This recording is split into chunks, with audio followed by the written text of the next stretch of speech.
Like a Rolling Stone by Jann Wenner. Read by garveypeterson. Prologue. The Last Days. I went to the Rolling Stone offices on a Monday morning in mid-May 2019. My assistant met me downstairs to take my attaché case, as I was still walking with two canes. It was a gray day in New York, one of rain, with a forecast for more all week. When I got to our second-floor lobby, workmen were putting up plywood to protect the walls from the movers. The spacious cubicles, which the great furniture designer Warren Bennett had chosen 28 years earlier, and the glass-walled private offices with views of Saks Avenue and Radio City Music Hall were empty. The staff from the Rock and Roll Hall of Fame was still there, as was Paul Scanlon, who came by every day to help me start this book. I never felt so completely that Rolling Stone was over for me than on that day. The week before, the last 50 people on the editorial staff had packed their desks into boxes.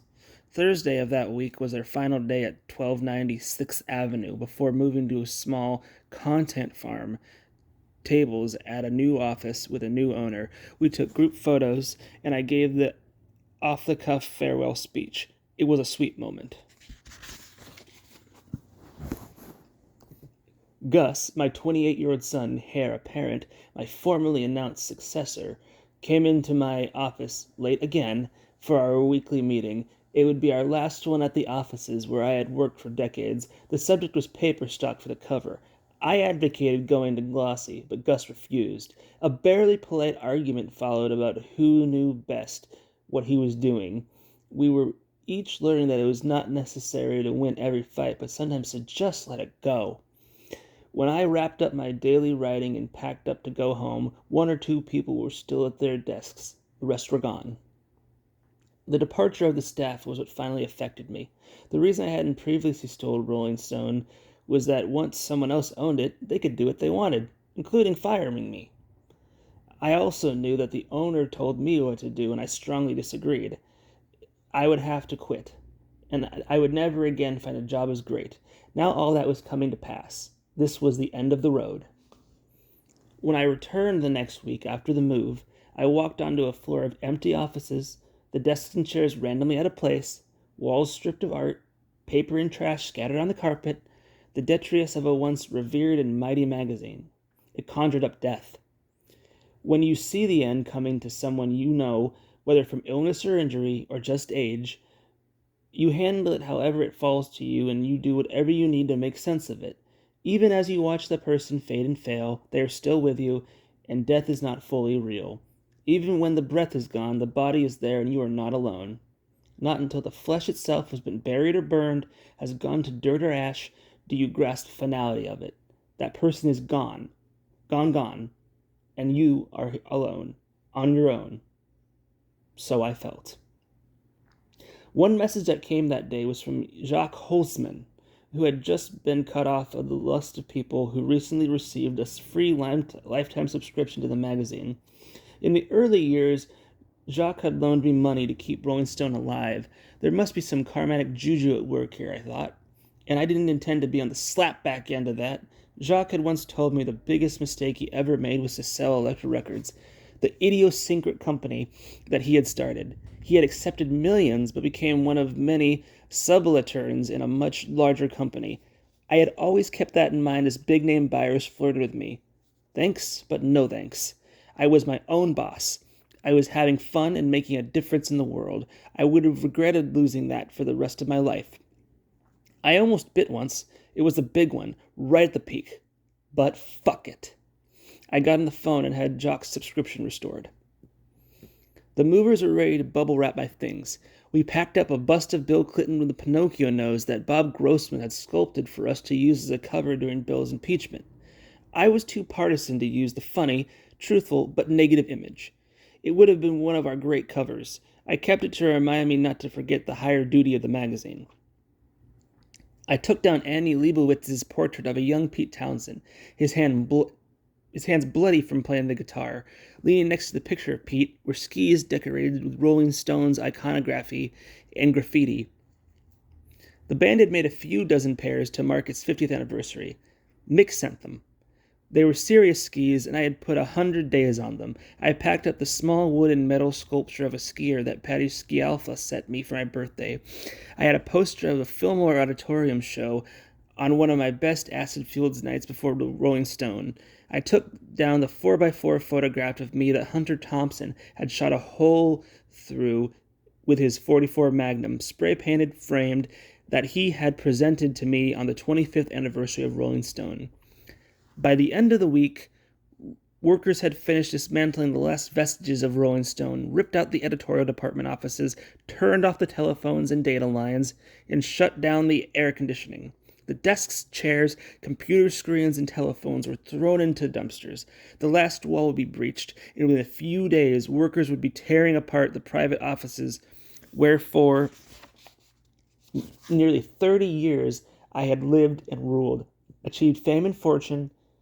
When I walked out the last time, I felt numb. As Hunter would say, I see buzzards circling overhead. From the first issue, I thought the readers of Rolling Stone shared an understanding, an unspoken feeling about a suddenly new world.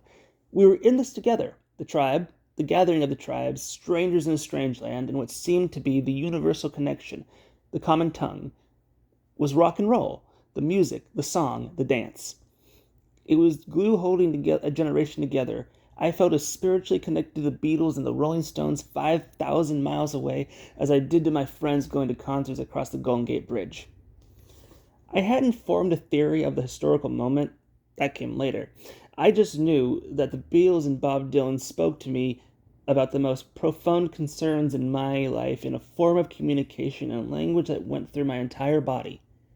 I had to learn more, hear more, be a part of it, become it, find the magic that can set you free. Somewhere along the line, as a magazine editor and a finder of stories, it was clear that my own story, the saga of Rolling Stone and the rise,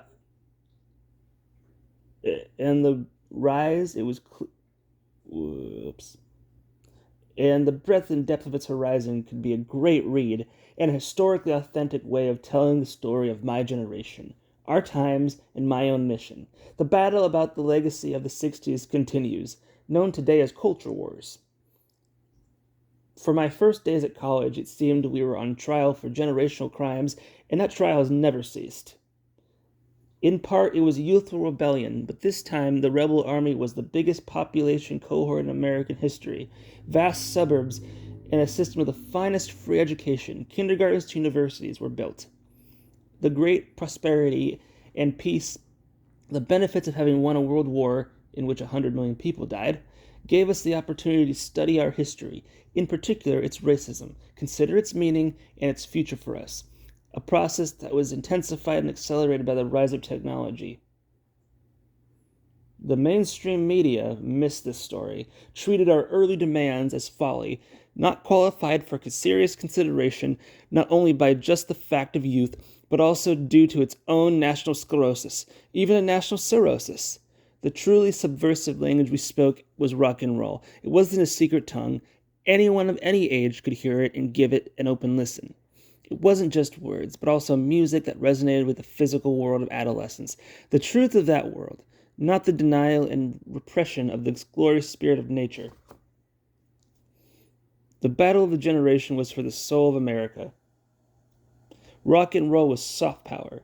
This was the underlying theme of Rolling Stone, a charter to examine all aspects of America, to get the latest spin on the shit we're in Jackson Browne's phrase. So this book is in part a report on today's world and how we got here.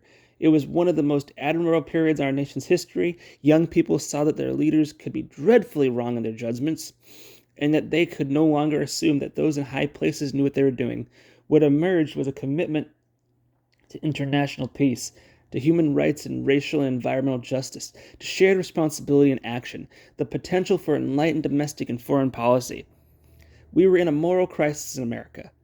We needed to find out how this happened before we could figure out how to revive the ideals of our American dream, our belief in and crusade for life, liberty, and the pursuit of happiness.